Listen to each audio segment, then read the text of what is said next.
Your brain is success driven. You will perfectly reproduce the images in your mind into your current reality.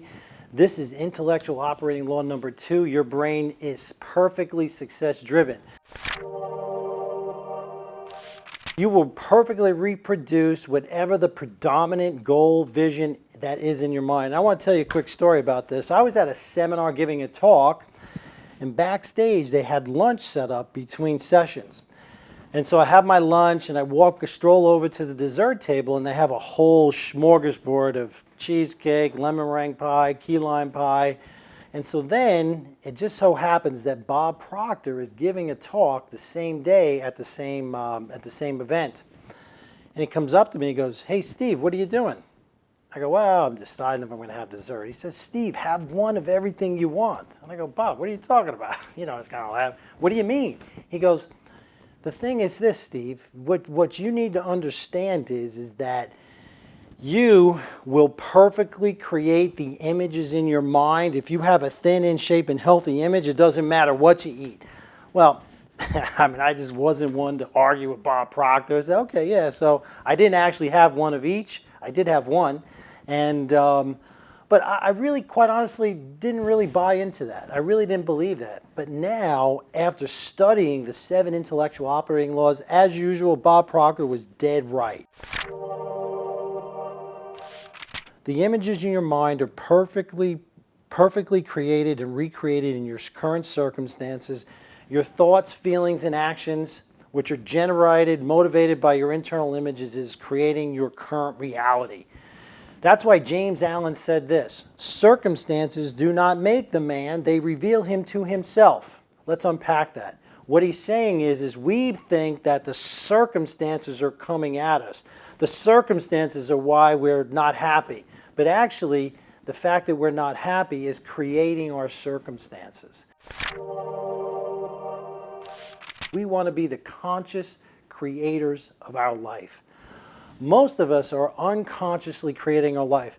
In the areas of your life where you're happy with your results, I would almost guarantee you 9 times out of 10, it's a conscious creation. And for those areas in your life where you're unhappy, you're not satisfied, you're not living up to what you think your potential is, these are areas where you're unconsciously creating your life. One is concepts. And I'll give you another quote: "The river will never rise above its source." What are the concepts that you have about life? Okay, is this a random universe? Is there synchronicity? Is there a vengeful God? Is there a happy God? Whatever. Is this a random event of this life on the planet Earth? Whatever you believe is going to affect the images in your mind. We have this tendency to look at things from a negative perspective. We do 6 lessons on this about how growing, in human history is first about survival, then about salvation. But this negativity bias, these negative questions, these what's wrong questions are constantly programming and reprogramming our mind. As a matter of fact, they've done some studies on the news media. 90% of news stories are negative. 9 out of every 10 news stories are negative. And some really good new research from Case Western Reserve University says that for us to move our life forward, for us to initiate change and/or transformation, we need a positive to negative ratio of 6 to 1. It's 9 to 1 in the opposite direction for most people and for many people. How do we process reality? See, what I feel like is because of these what's wrong questions, this negativity bias, what we tend to do is we tend to process reality ineffectively, in an unhealthy way. Let me give you a classic example. A friend at work, he's overweight. Okay, he's overweight. He's 300 pounds.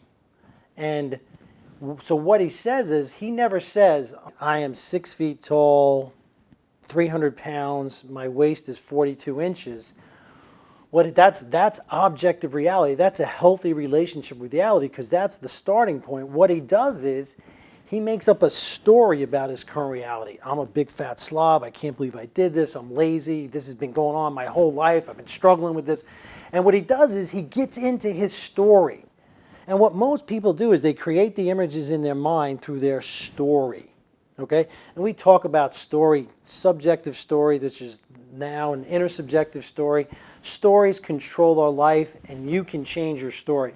But here's how it works.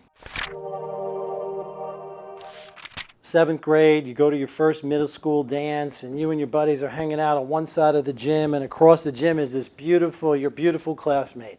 And she's standing there with her girlfriend, so you decide that you're going to be courageous. You're going to walk across the entire gym and ask your beautiful young classmate to dance. Everybody's watching. And what she does is she says no. That's the event.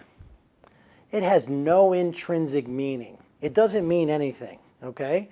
But now, embarrassed, he starts to walk back across the gym. The girls are giggling, and the boys are laughing that exaggerated laugh that still kind of hurts your ears to this day.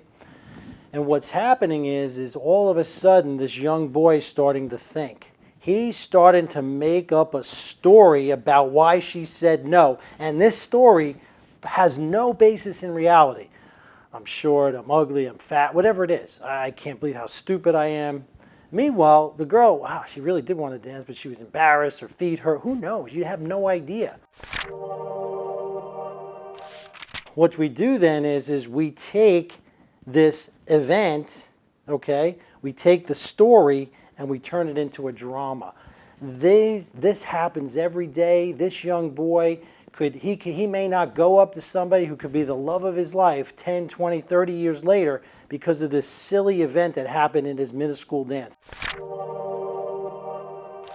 This unconscious creative process is so pervasive, I would not believe it. I actually taught a seminar that went into this process.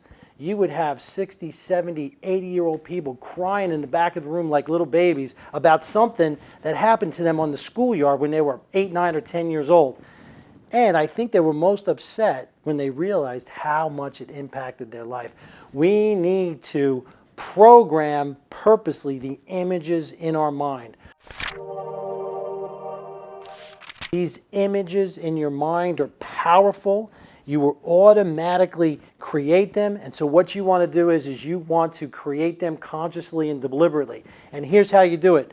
Number one, a new vision. A new compelling vision. Maybe a challenge is going to do it for you. And allow that to program your mind, those new and compelling images, because if it's compelling enough, what you will do is you will bring them into your current reality. And so what we want to do is we want you to determine the images, you to create your life on your journey of transformation.